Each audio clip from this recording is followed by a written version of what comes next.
Hey everybody, thank you so much for clicking on this video. Today we are going to talk about all things nutrition. I have a lot of separate videos over the years talking about nutrition, but I thought it would be nice to have one big video that puts everything in one place. Also, I feel like those other videos are really old and probably pretty terrible quality, so we're just going to redo them. So today we're specifically going to go through the 3 macronutrients. Well, 4 technically, stay tuned. We'll talk about the importance of each, how much you need on a daily basis, and then I'm gonna break down 3 different meals that I love to use to hit all 3 macronutrients. So let's start it out strong with protein. Proteins are organic molecules made up of amino acids, which are considered the building blocks of life. And we have 2 main types of amino acids, essential and non-essential. Essential amino acids cannot be produced in the body, so we need to consume them. And then non-essential amino acids can typically be produced. Now, protein is important for a lot of different functions within the body, maintaining and building muscle, hormone and antibody production, satiety, the list goes on. And the current RDA, or recommended daily allowance for protein, is 0.8 grams per kilogram of body mass. For my Americans, it's about 0.36 grams per pound. So a 150-pound person, or 68 kilograms, would need about 54 grams of protein a day. But we have to remember that the amount that's recommended is just the amount to prevent deficiency. So professionals across the board have kind of recommended that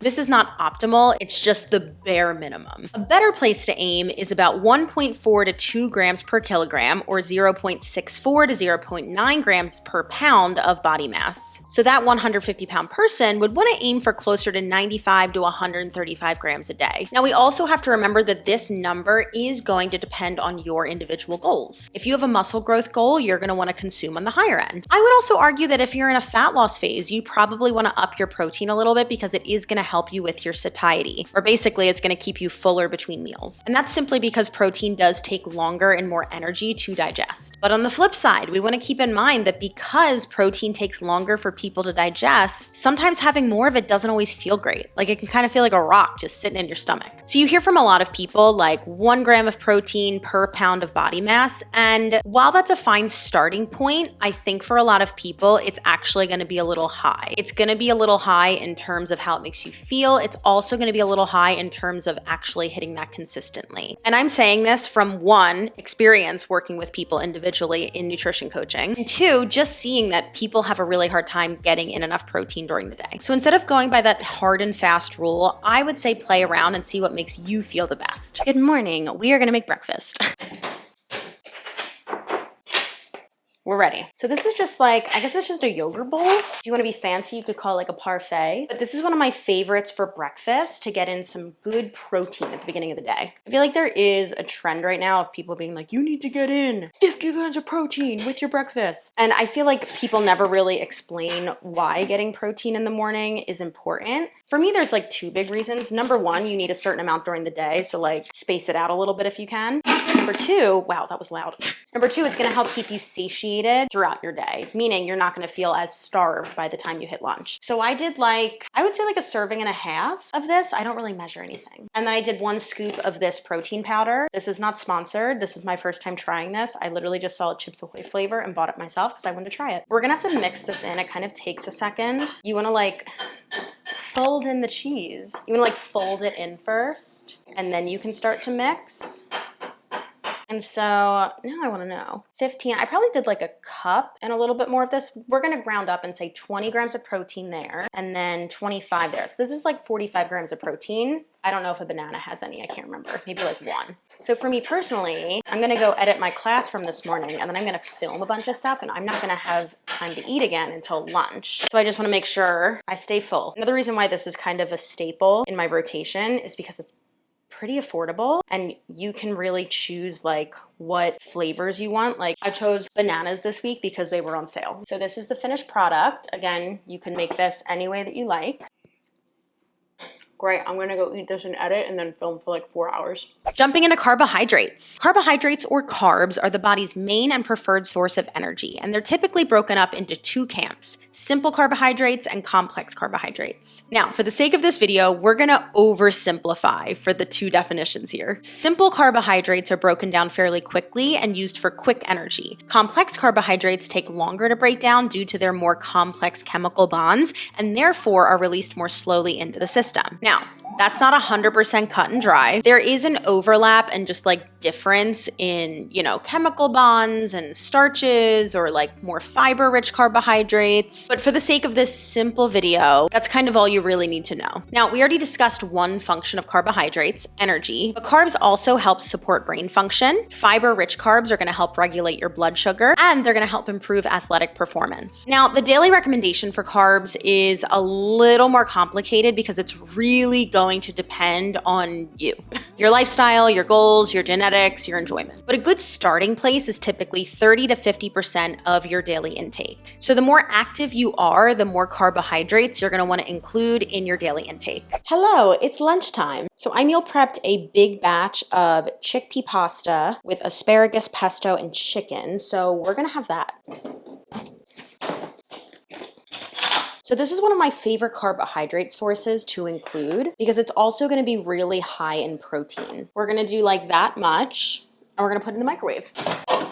So a few things about bean-based pasta. Sometimes for people, the fiber is a little high and it maybe doesn't sit that great with their stomach. So I would say either play around with different brands to figure out which one sits with you the best, or even different types of beans. I've seen chickpea, I've seen edamame, I've seen black bean. So everyone's gonna react to it a little bit differently. You could also maybe do like half and half, like half normal pasta, half bean-based pasta to start, just to get your body used to it. I'm also gonna put some Parmesan cheese on this just because I can. We give her a little mix. Cheers. Let's get one of everything. I have no recipe for this. I made the pasta according to the box. I made asparagus in the oven. I cooked up chicken until it wasn't pink anymore, and then I mixed a jar of pesto with it.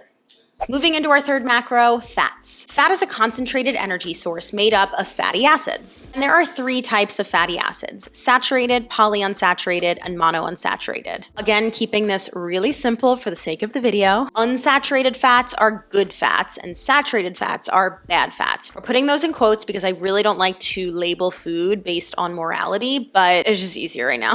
Just remember, food in moderation is gonna be key. Oh, but then there are trans fats, which I will say are just pretty darn terrible for your health.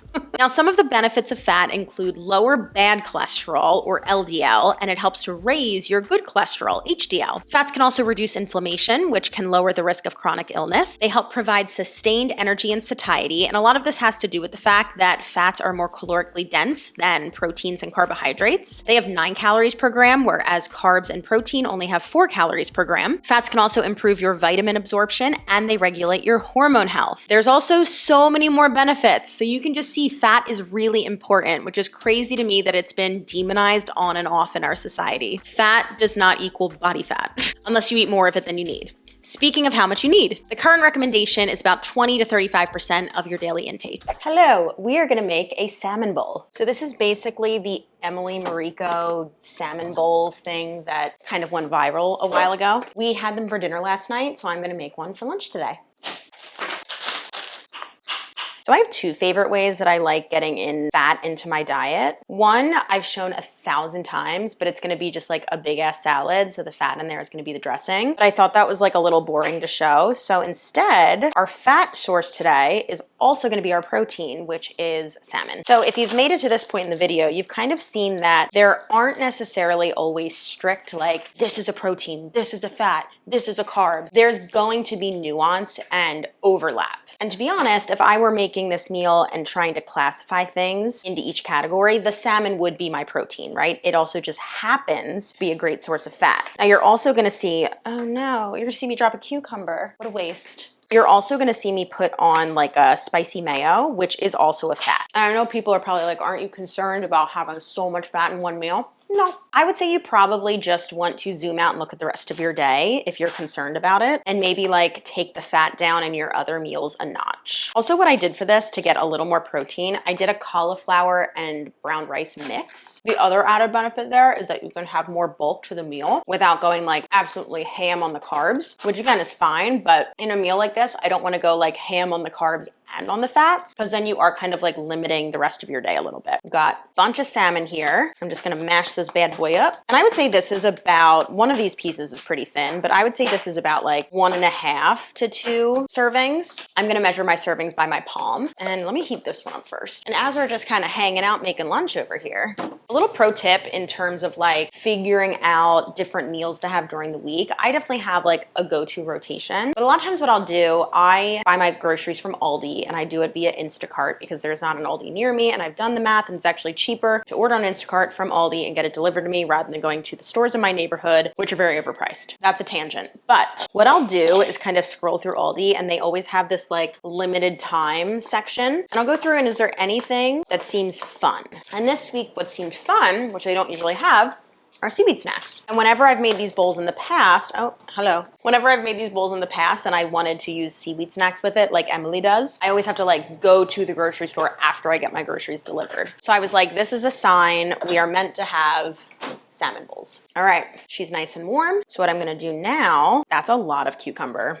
That's fine. Put in my cucumber. Then a little spicy mayo, then soy sauce. I do wish that I had sesame seeds. I just don't have that. And then you give it a little mix. It's gonna basically just look like if you took the inside of sushi and dumped it in a bowl.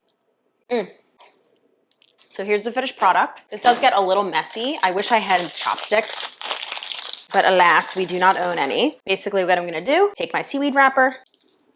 Yeah. Cheers. Very attractive. So again, is this like the most nutrient dense meal or balanced meal in terms of getting like 1 serving of each of our macronutrients? No, but not every meal needs to be perfect. It's all about zooming out, looking at the big picture. So for me later today, I know I want to have something that A, doesn't have as much fat in it, and B, probably has some vegetables that have a little more color to get a little more micronutrients in there. So diversify, balance. I'm gonna eat this. Okay, let's talk about this mysterious 4th macronutrient that I hinted at in the beginning. It's alcohol. Alcohol is actually considered the 4th macronutrient because it doesn't fit into any of the other categories. It comes in at 7 calories per gram, so it's in between fat and then proteins and carbs. And although for years there were studies that pointed to like moderate amounts of alcohol intake potentially being beneficial for your health, I remember the big one was red wine and heart health for a long time. More recent studies have now shown that there are no benefits to your health from consuming alcohol, and heavier use can lead to chronic issues including stroke, cardiovascular disease, and cancer. Now, I'm not trying to scare you. I just think it is silly not to include this if we're making a video about nutrition, about macronutrients. And alcohol is a huge part of cultures, societies, and families. I'm not going to sit here and say that I never drink alcohol. I definitely do. It is a lot less than I used to. I definitely include a lot more moderation now. And I'm really grateful that right now we're kind of going through this like sober, curious movement where it's a lot less taboo to even discuss your relationship with alcohol. I feel like for a long time, if you even questioned it, people would just be like, well, you're an alcoholic. It's like, well, no, nuance, levels. You know, last holiday season was the first time that I kind of stepped back and I was like, maybe I should just like reevaluate my relationship with it. And that was really helpful because I started to set some very clear like rules or boundaries. One of the boundaries is not drinking during the week. So I work a typical Monday through Friday schedule for the most part. And so I always say if it's a school night, we're not drinking. And then even on the weekends, Kevin and I have tried to make it more of a habit if we do want to drink, making it more of like a special occasion. So not consuming it in the apartment, like going out and getting a drink, making it like a fun date thing. That way we're making it more of a special thing rather than an in-home habit. Does that make sense? I've also really found that just having like a fun drink at the end of the night is really helpful. For me, a lot of it is just more about the ritual. So my current favorite is actually very simple. It is just a Diet Coke over a huge glass of ice with a straw.